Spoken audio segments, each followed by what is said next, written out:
De Lucien Febvre, Martin Luther un destin. Érasme, Uten, Rome, suite. Érasme. Connaissant les hommes et l'échiquier compliqué d'une Europe en gestation, comment aurait-il cru au succès final d'une semblable aventure? Cette Europe, il l'avait parcourue. Il avait séjourné successivement dans ces grandes capitales. Il avait eu l'audience non de ses savants seulement, mais de ses véritables maîtres, les grands, les politiques. En particulier, il savait ce qu'était l'Église romaine avec ses ressorts robustes et cachés, ses prises diplomatiques sur les souverains, ses ressources matérielles et morales infinies.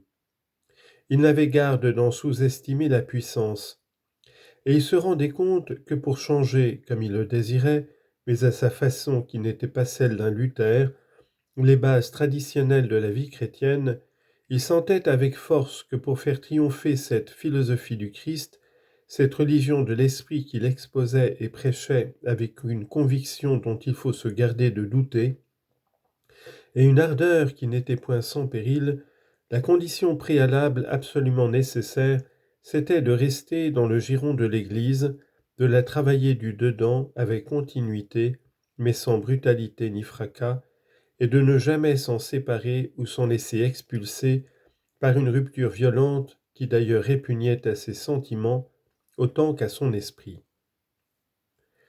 Or, lorsque parurent les premiers écrits de Luther, lorsque son nom vola de bouche en bouche à travers toute l'Europe, ce furent les gens d'étude d'abord qui se sentirent émus. Les humanistes tressaillirent quand l'Augustin opposa à la doctrine adultérée des preneurs d'indulgence ces 95 thèses retentissantes. Ils s'arrachèrent les protestations, les exhortations de Luther, quand le propre éditeur d'Érasme, Froben, en eut fait. À Bâle, un recueil qu'il dut rééditer en février, puis en août 1519. Et sur l'heure, non sans ingénuité, ils firent du moine une sorte de second, d'auxiliaire d'Érasme. Voici pris au hasard un personnage sans relief. Lambert Aulonius de Liège. Le 5 décembre 1518, tout chaud d'une lecture de Luther, il écrit à Érasme une lettre enthousiaste et naïve.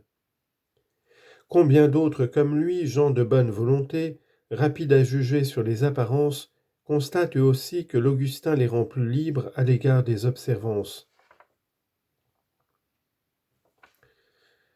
Mentem redidit liberiorem antea ceremoniarum observatium colis frigidissimis servientem. Et sans entrer plus avant dans ses sentiments, enrôle d'office ce libérateur sous la bannière de l'humaniste. O nas beatos quibus contigit hoc seculo vivere quo indice duce ac perfectorete et litere et Christianismus verus renascuntur. Nous ne citons ce témoignage qu'en raison de la médiocrité même de son auteur. Et cet homme commettait une lourde erreur de diagnostic, elle était naturelle et presque inévitable. Aulonius et ses contemporains, n'oublions pas qu'ils ignoraient les véritables sentiments de Luther pour Érasme, si tranché cependant, si net dès l'origine. Ils ignoraient cette lettre qu'un des protecteurs les plus efficaces de Luther, Spalatin, le chapelain de l'électeur Frédéric de Saxe, écrivait à Érasme le 11 décembre 1516 de la part d'un Luther encore tout inconnu. Spalatin ne citait même pas le nom du moine. Il appelait Luther, un prêtre de l'ordre des Augustins, aussi remarquable par la sainteté de sa vie que par son rang de théologien. Mais il présentait Érasme, de la part de cet inconnu qui lui était cher, un certain nombre d'objections diverses, toutes d'esprit déjà foncièrement luthérien. De même, nous connaissons, mais les hommes de 1518 ignoraient, la lettre de Luther à Spalatin du 19 octobre 1516, dans laquelle, un an avant l'affichage des thèses, le prêtre Augustin remontant à l'une des sources de son opposition de principe à Erasme, écrivait cette phrase qu'il devait par la suite tant de fois retranscrire sous une forme de plus en plus violente. Pour moi, mon dissentiment d'avec Erasme vient de ceci: je préfère, lorsqu'il s'agit d'interpréter les Écritures, Augustin à Jérôme, dans la mesure exacte où Erasme préfère lui, Jérôme à Augustin. Fin de citation. Jugement saisissant dans sa précocité.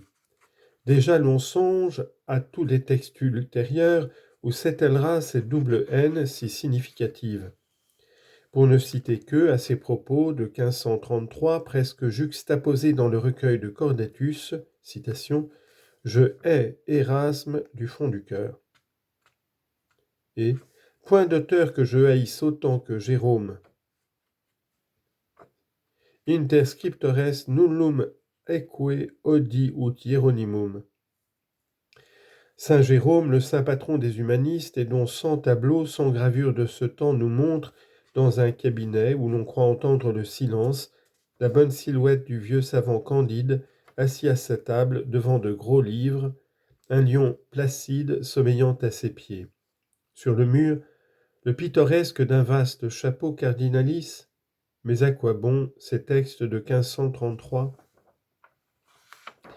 C'est le 1er mars 1517 que Luther écrivait à son ami Lang: « Je lis notre Érasme, mais de jour en jour je sens diminuer mon goût pour lui. » Et précisant sa pensée, le moine avouait redouter que l'humaniste ne se fît pas assez ardemment le champion du Christ et de la grâce divine.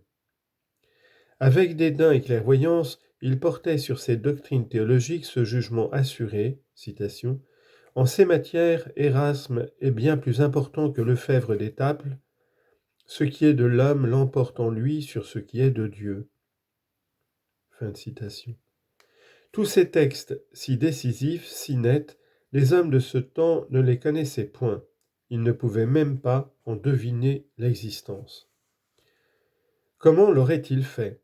L'homme à qui s'attaquait dès 1516 un moine inconnu avec une telle surprenante liberté, et quand était en cause sa foi, aussi peu de considération pour les supériorités humaines et les autorités reconnues, c'était le prodigieux génie que célébrait dans l'univers entier tout ce qui pensait et écrivait.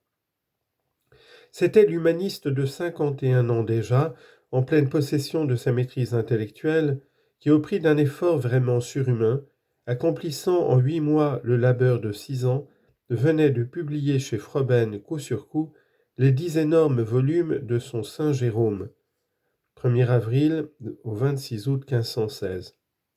C'était l'exégète glorieux qui, en février 1516, avait lancé son Nouveau Testament, texte grec, traduction latine d'après l'original, indépendante de la Vulgate. C'était le roi de l'esprit, dont les rois de la terre, les princes, les grands, les prélats, les savants, en Angleterre, en France, en Allemagne, partout, célébraient à l'envi les heureuses audaces et les mérites inouïs. Celui qu'à Bâle, dans sa chaire de la cathédrale, Capiton commentait comme il aurait fait d'un père de l'Église. Celui qu'au lendemain d'un véritable pèlerinage à sa maison, un simple curé de Glaris, un inconnu, Ulrich Zwingli, saluait le 29 avril 1516 d'une lettre touchante, pleine de gratitude et d'humble admiration. Comment dès lors les contemporains auraient-ils soupçonné en Luther un contempteur du héros intellectuel qu'était Erasme ? Comment aurait-il hésité à l'enrôler dans la grande armée des humanistes et des fervents de la pensée antique ? Ils erraient sans doute, mais toute une postérité s'est trompée avec eux. En 1907 encore, au seuil d'un travail d'ailleurs plein de finesse et de perspicacité, un André Meyer n'exposait-il pas que les projets religieux de Luther le rapprochaient du grand humaniste, qu'à lui aussi, comme à Erasme, la décadence de l'Église faisait souvent verser des larmes, qu'il souffrait de voir le pauvre peuple d'Allemagne opprimé et dupé par un clergé avide. L'humble moine, écrivait-il encore, était arrivé aux mêmes conclusions que le grand théologien de Rotterdam. Il fallait mettre un fin aux abus du papisme et ramener la foi à la pureté des temps évangéliques. D'où cette suite logique. Il était dans la nature des choses que Luther songea de fort bonne heure à se rapprocher d'Érasme, malgré quelques divergences qui pouvaient exister entre leurs idées. Autant de lignes, autant de vérités à la mesure de 1900, autant d'erreurs ou d'inexactitudes à celle de 1927. Mais si nous transcrivons ce passage, ce n'est pas pour reprendre une critique que tout ce livre d'un bout à l'autre formule.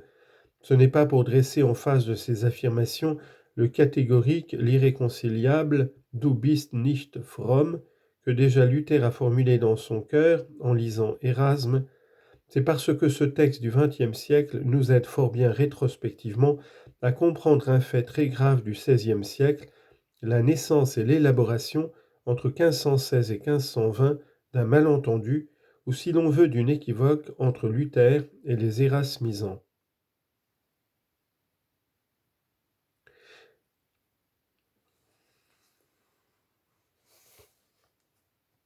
Sans s'attarder à ce qu'il y avait de personnel, d'original et de révolutionnaire dans une théologie qui prétendait changer toute la conception des rapports de l'homme avec Dieu, et par voie de conséquence toute la notion de la piété, de la vie chrétienne et de la pratique morale, ceux-ci s'en tenaient aux analogies grossièrement visibles, qui apparentent aux idées érasmiennes les idées luthériennes prises par le dehors. Retour aux sources pures de la religion, à sa source unique plutôt, l'Évangile, traduit en langue vulgaire, et mis entre les mains des fidèles, sans distinction néfaste entre la caste sacerdotale et la masse des croyants. Suppression d'abus qu'on ne se souciait pas de définir exactement dans leurs causes et leurs origines, sur des formules aussi grosses, tout le monde ne pouvait-il s'accorder? Qu'il y eut d'homme à homme des variantes, possibles, probables même. Mais le fond de la charte réformatrice n'était-il pas le même pour Érasme et pour ceux qu'on classait parmi ses tenants? Personne en 1518 qui n'eût repris ainsi la formule de Meyer en 1907. Il était dans la nature des choses qu'un Luther s'unit à un Érasme, malgré quelques divergences qui pouvaient exister dans leurs idées.